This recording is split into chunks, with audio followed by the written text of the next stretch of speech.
Aloha, Yang Gang, and good morning. I greet you today with aloha, the Hawaiian greeting for hello and goodbye. But it's much more than that, and I just wanted to greet you with something that meant a lot, especially to me and the Hawaiians. Um, the ha in aloha is the breath of life, and I give you the breath of life.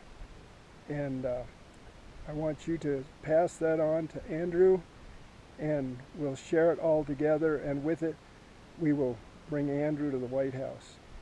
Anyway, I'm up here at 9,000 feet on Haleakala, and I come up here just to clear my head and try and put my thoughts together.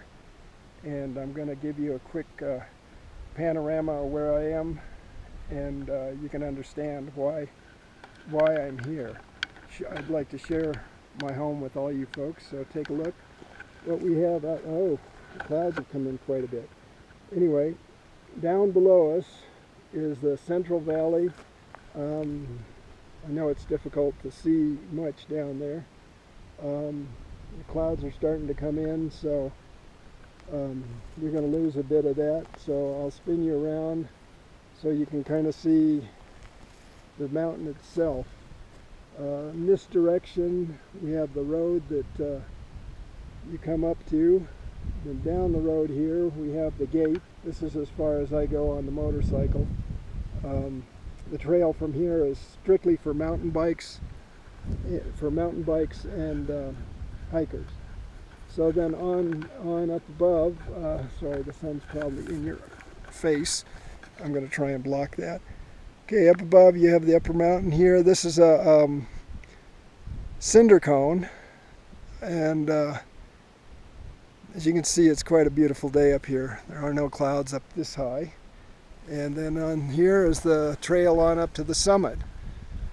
So with that, I would like to get into a couple of things. Mostly today we're going to talk about the environment. Mainly because it's such a pressing matter. You know, it has everything to do with everybody, and we need to start dealing with it. I live here in Hawaii, and we are kind of at ground zero for all the effects from climate change. We're going through a few of them right now. We do have the raising coastlines because of the waters. It's not coming up fast, but each year we lose, I would say, probably 20 yards. No, maybe not 20 yards. Maybe 10 yards every year. The coastline gets washed back further and further. Of course, on the rocky coast, it doesn't affect it. But on our sand beaches, they're starting to get washed out. I know that we've had to do some sand replacement, especially in Waikiki. And I believe they have done some in Kaanapali. I'm not sure. But you know, it's let's see, it's a little bit it's a difficult issue for us to watch our land get destroyed. And then we've got the Micronesians that we bombed out of Bikini Island. They're living on the island, and their home, if it's ever usable, will be underwater by the time it is because of the radiation. So, and then, you know, all the islands in the Pacific are a threat, especially the low-lying atolls. So, you know, we have, as a people, have to start taking care of our planet. We just can't go on like this. You know, so one of the other things that we notice here in the island is currently we're in drought. We haven't had any, at least on Maui, we haven't had any reasonable rainfall in probably over 6 months. My reservoir's down over half. I have a 75,000 gallon reservoir, and we're down to maybe 20, 25,000 gallons. and the drought's no end in sight. And you know, it's difficult. It's awkward living in a situation where you don't know if you're going to have water. The county has put water restrictions on Makawao upcountry area because of the drought.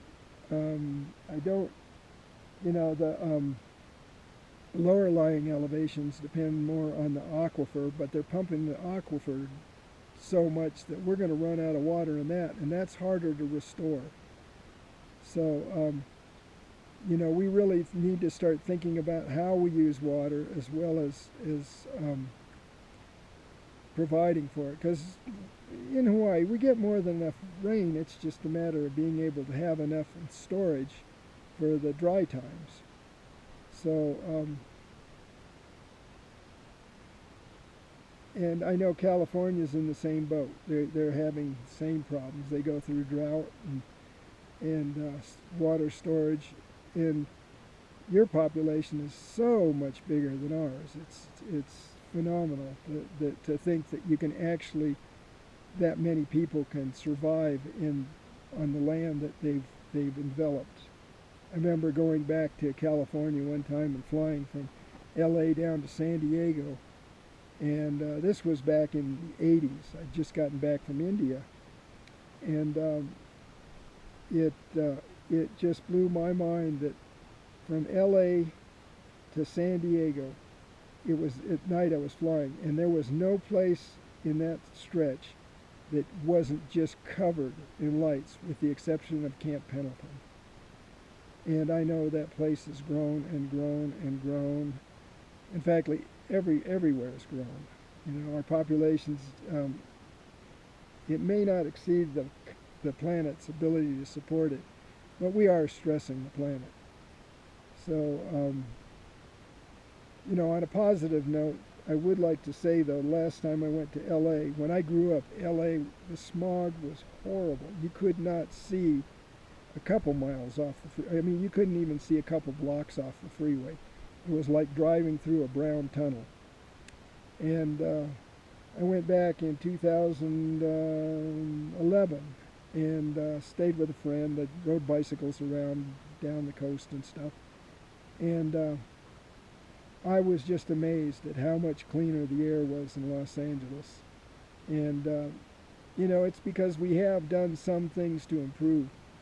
And, but getting rid of coal is probably one of the things that are very vital. It's such a filthy, dirty, polluting fuel. And so what if it's cheap? It's only cheap monetarily. It's not cheap for the cost that it's costing the planet. And that's something we need to start thinking about. Is, you know, just because something's cheap doesn't mean that it's good. You know, and we pay. You know, it's like these corporations think, oh well, shit, I'll just mine this stuff. I'll do all this damage to the environment, and as soon as I'm done, I'll just dump it and run, and we, the taxpayers, are all left to clean it up.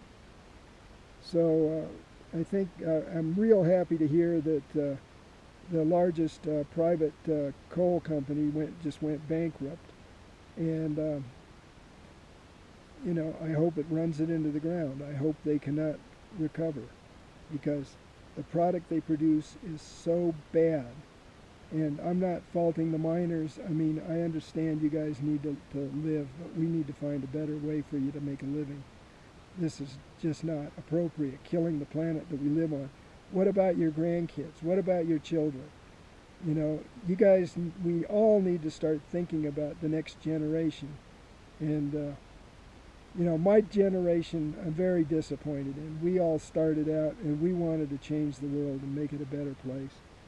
Well, somewhere we got lost in raising kids and doing everything, and while we were doing that, the crooks kind of took over the world and they've ruined it.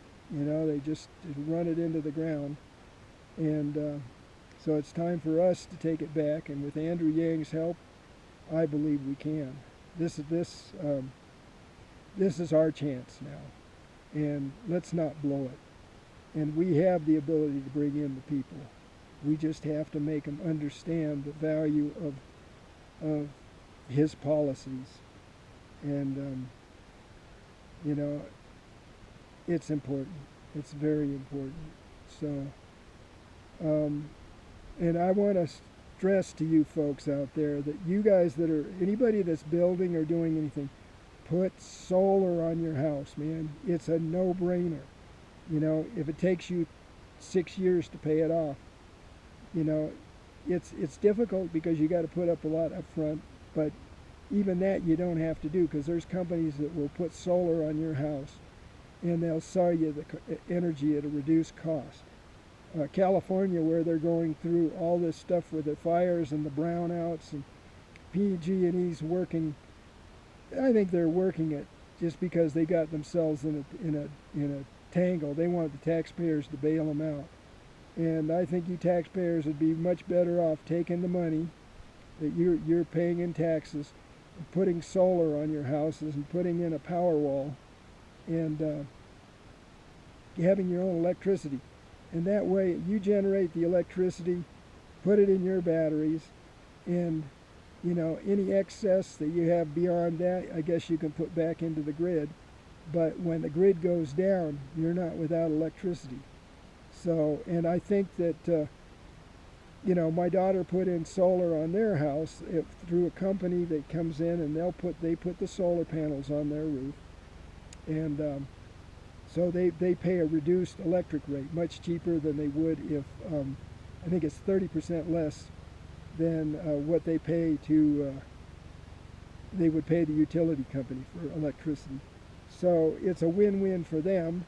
The company that puts it in, you know, essentially they become the power producers for them. And, you know, at any time my daughter can buy them out if they deem, you know, they don't like the way it's going.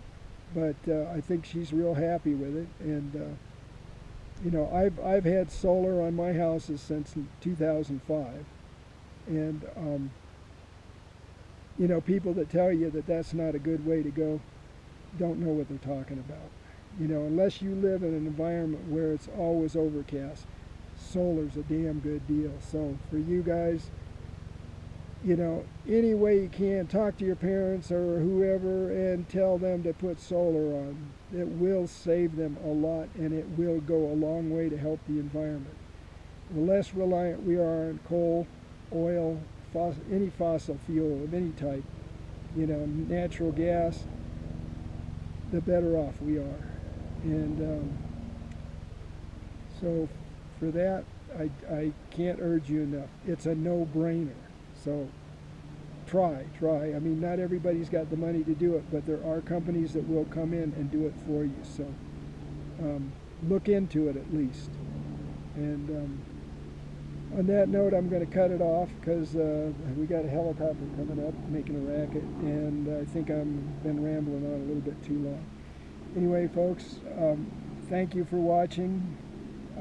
Get out there and do whatever you can for the environment and whatever you can for Andrew, because Andrew may be our last best chance to save this planet. And I know that's a very dire look at things, but if you look, none of the other politicians seem to have any kind of grip on it. And you know, it's more than just environment, because there are other politicians that are looking at the environment, but it's also the health and well-being of the people on this planet. So let's change our relationship to symbiotic, and let's save this planet. All right? Vote for Andrew Yang, and aloha. Love you, folks.